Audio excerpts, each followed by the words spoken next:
بالله من الشيطان الرجيم.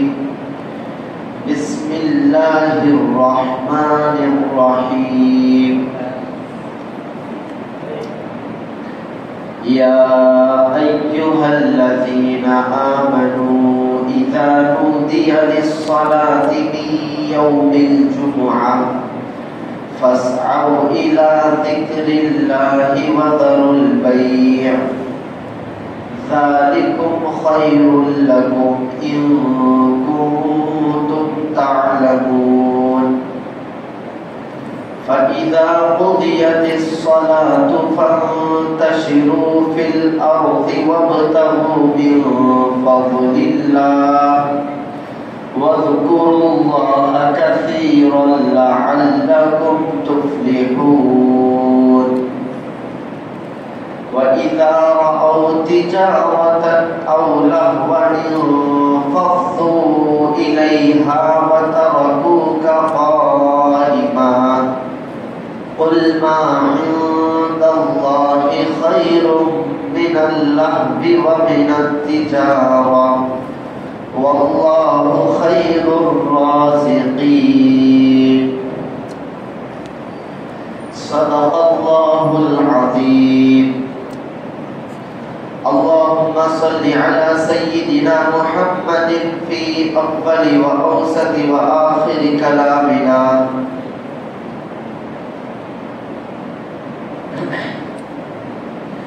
میرے نہایت محترم بزرگوں اور عزیز دوستوں، آپ حضرات کے سامنے جو قرآن کریم کی چند آیتیں پڑھی گئی ہے اس کی روشنی میں جو عرض کرنا ہے وہ یہ ہے کہ جمعے کے دن کی اہمیت اور ہماری غفلت۔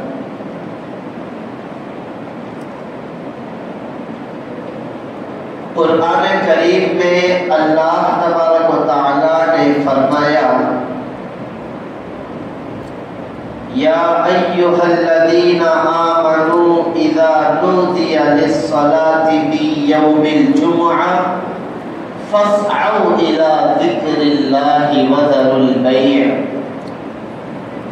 ذالکم خیر لکم ان کنتم تعلمون۔ اے ایمان والو، جب جمعے کے دن اذان کہی جائے تو اپنے کاروبار کو چھوڑ کر، لین دین کو چھوڑ کر، دنیاوی معاملات کو چھوڑ کر مسجد کی طرف چل پڑو۔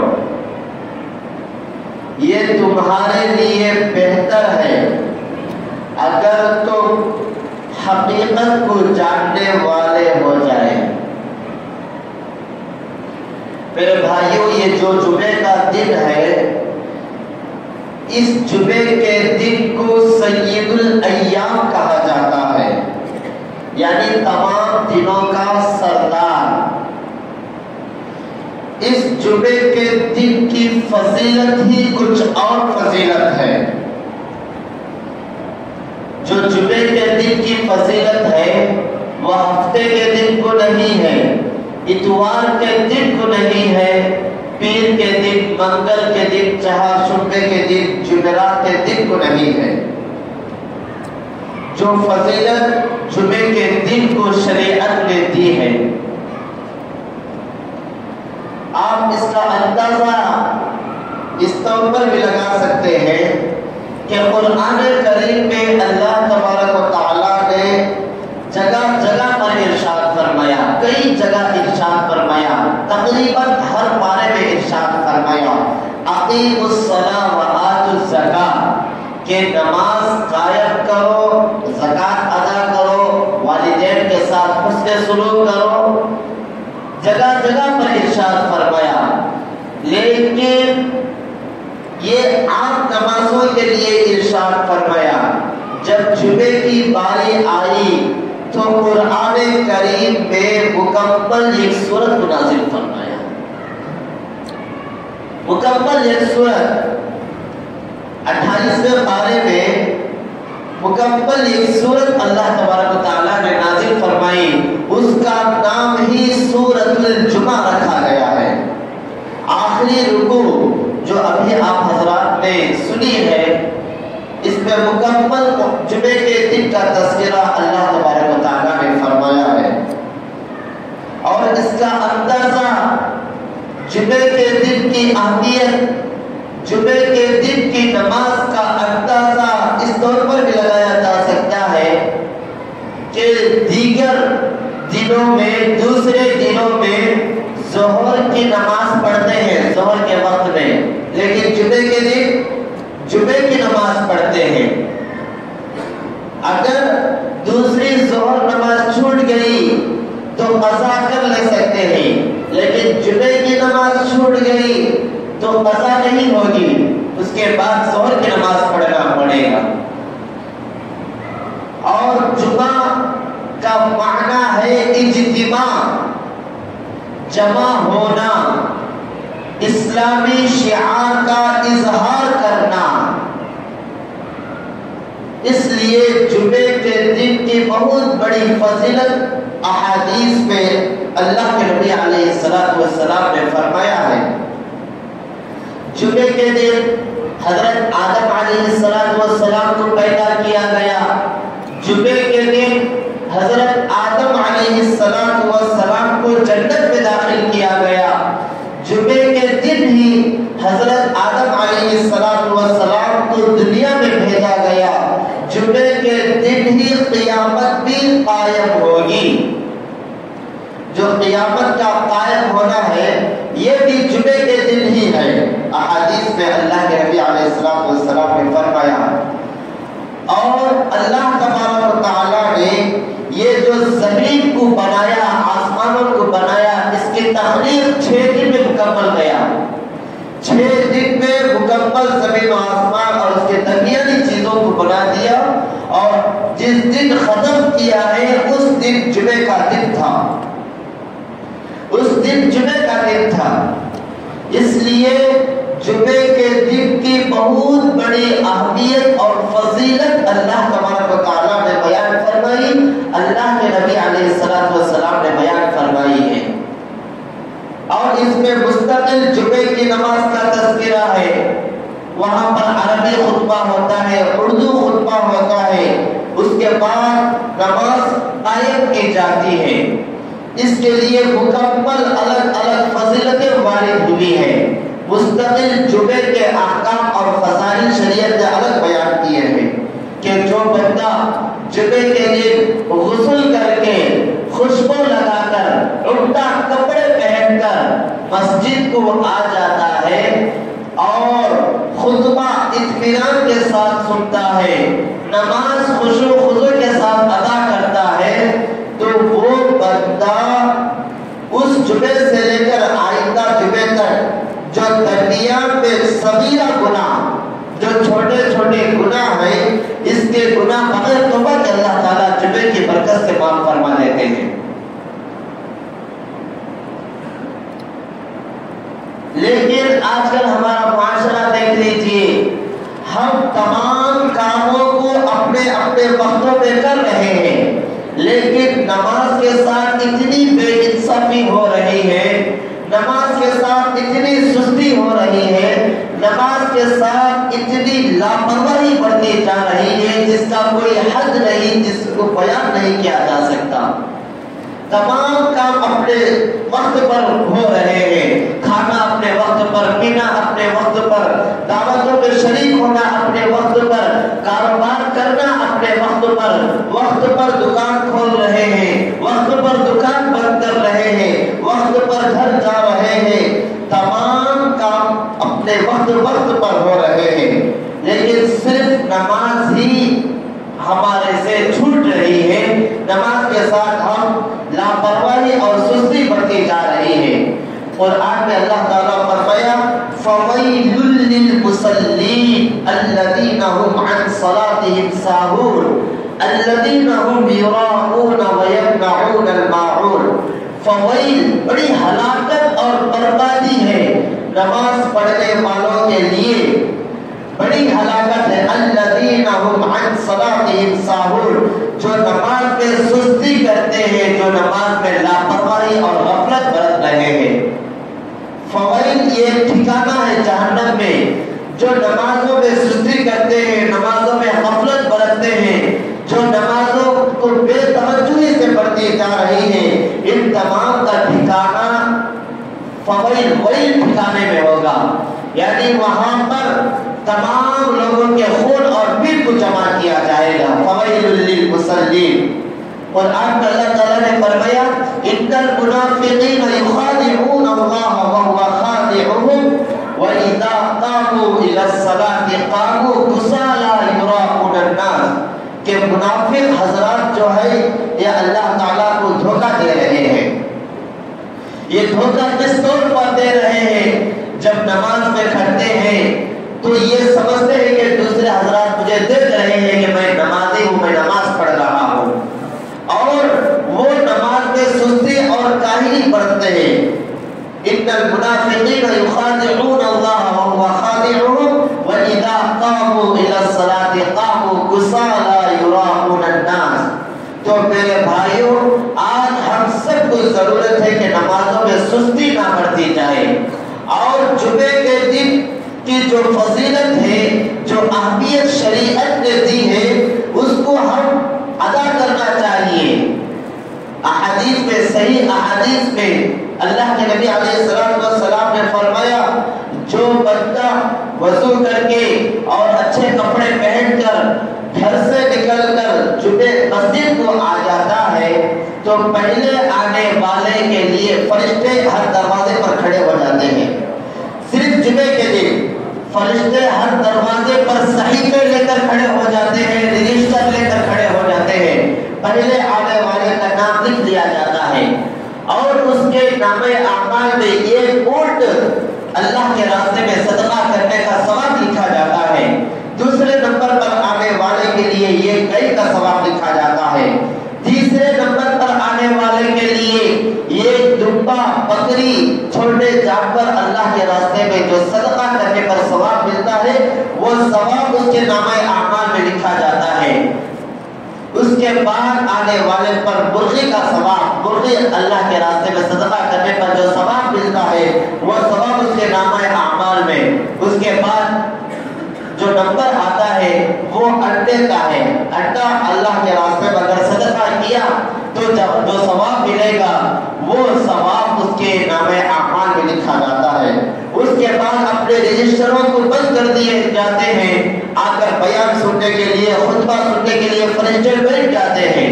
یہ صحیح احادیث کی بات ہے۔ اللہ کے نبی علیہ السلام نے فرمایا، تو میرے بھائیوں جہاں تک ہو سکے جمعے کے دن کاروبار، خرید و فروخت اذان سے پہلے تک کی اجازت دی ہے شریعت نے۔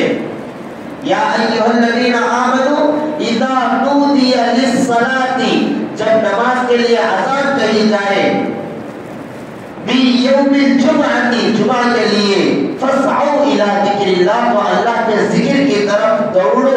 دوڑنے کا مطلب ہے آرام سے دکان بند کر کے جا کر فارغ ہو کر جلد از جلد مسجد کو پہنچنے کی کوشش کرو۔ وَذَرُوا الْبَيْعَ، خرید و فروخت کو چھوڑ دو۔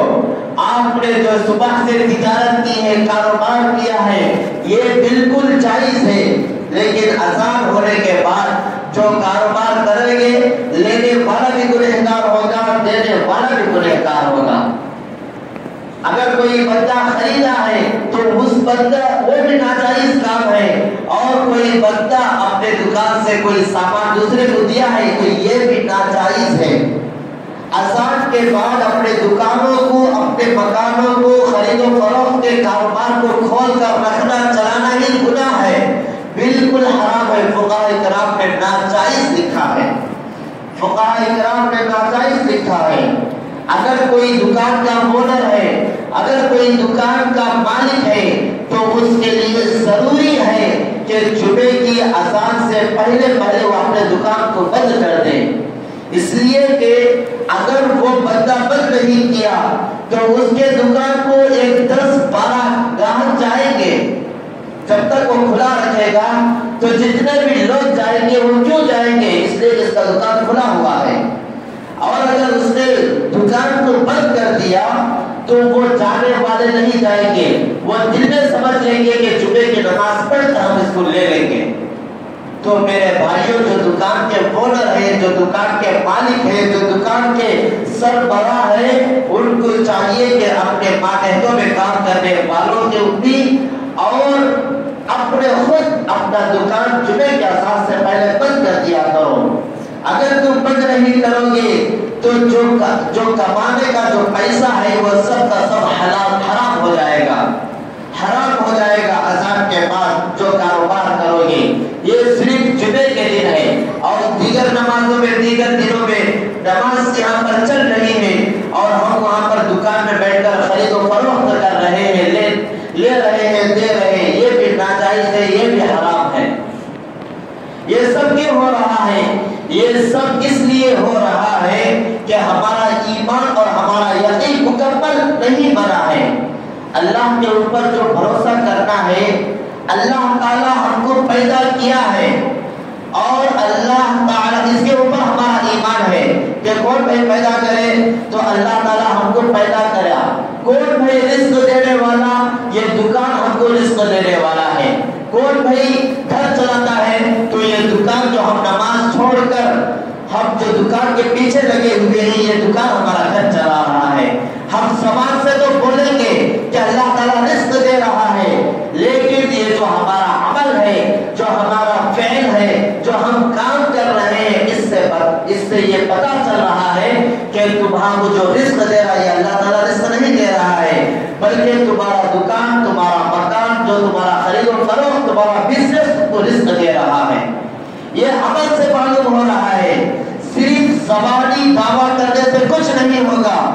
ہم زبان سے کہہ رہے ہیں کہ ہم مسجدوں کی حفاظت کرنے والے ہیں، ہم رسول اللہ صلی اللہ علیہ وسلم کے عشق کے سچے دعویدار ہیں، لیکن ہمارے نبی کا چہرہ ہم کو پسند نہیں ہے. جو مبارک سنت، جو 1,24,000 جو جتنے بھی انبیاء کرام آئے تھے، اتنے انبیاء کرام کے چہروں پر سنت داڑھی سجی ہوئی تھی. اور ہمارا دعویٰ ہے کہ ہم اللہ کے نبی سے بے انتہا عشق و محبت کر رہے ہیں، لیکن ہم داڑھی کو نکال کر نالیوں میں بہا رہے ہیں. یہ کہاں کا عشق ہوا؟ اگر کوئی بندہ بول رہا ہے کہ میں ماں باپ سے بے انتہا محبت کرتا ہوں، بے انتہا پیار کرتا ہوں، باہر گلی کوچوں میں بولتا پھر رہا ہے، لیکن گھر میں جانے کے بعد ماں باپ کو مار رہا ہے، بچوں کو ستا رہا ہے، یہ اس کا دعویٰ کچھ اور ہوا، اس کا فعل کچھ اور ہوا. زبان سے کچھ اور بول رہا ہے، حقیقت میں کام کچھ اور کر رہا ہے. قرآن میں اللہ تعالیٰ نے فرمایا اتقولون ما لا تفعلون، وہ جو تم کیوں کہتے ہو جو کرتے نہیں ہو. بول رہے ہیں کہ ہمارے مساجد سے ہم کو بے انتہا پیار و محبت ہے، لیکن فجر میں مسجد خالی، بستر آباد ہے، ظہر میں مسجد خالی، دکان اور کاروبار آباد ہے، عصر میں مسجد خالی، لیکن ہوٹلوں میں شاپنگ، وہ جو میٹنگیں غیبتوں کی مجلسیں جو لگائی ہوئی ہیں یہ آباد ہے. یہ سب صرف زبانی دعوے سے کام نہیں چلے گا.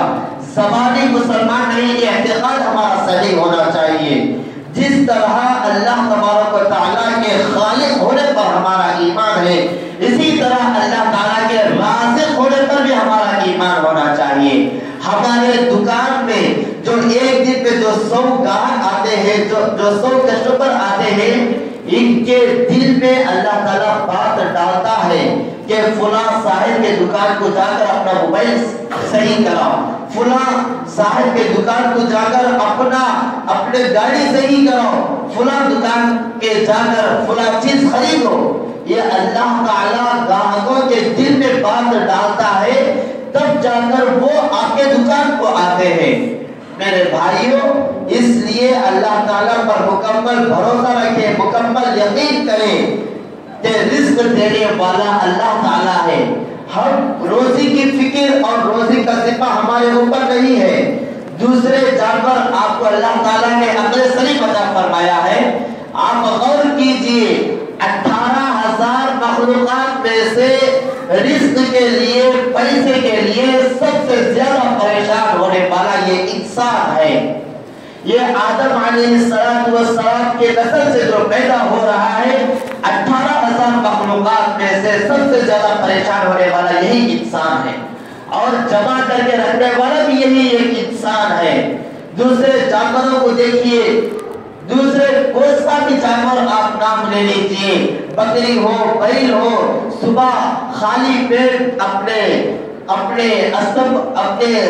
جہاں پر باندھتے ہیں وہاں سے نکلتے ہیں، شام کو شکم سیر ہو کر پیٹ بھر کر کھا کر آ جاتے ہیں۔ جب جانوروں کے اللہ تعالیٰ رزق دے رہا ہے تو میرے بھائی ہم کو کیوں نہیں رزق دے گا؟ ہم کیوں نمازوں کو چھوڑ کر اپنے دکانوں کو آباد کریں؟ ہم کیوں نمازوں کے اوقات میں اپنے دکان اور مکانوں کو چلاتے رہیں؟ کیا ہمارا ایمان اللہ تعالیٰ کے اوپر نہیں ہے؟ اور بہت سارے حضرات سود میں ملوث ہیں، بہت سارے حضرات رشوت دیتے ہیں، رشوت لیتے ہیں۔ یہ بالکل حرام ہے، بالکل حرام ہے۔ یا ایھا الذین آمنوا کلوا من طیبات ما رزقناکم واشکروا للہ۔ اللہ تعالیٰ نے فرمایا اے ایمان والو، حلال رزق تلاش کرو، جو اللہ تعالیٰ نے حلال بنایا ہے، پاکیزہ بنایا ہے، اس میں سے کھاؤ، حرام مت کماؤ، حرام مت کھاؤ۔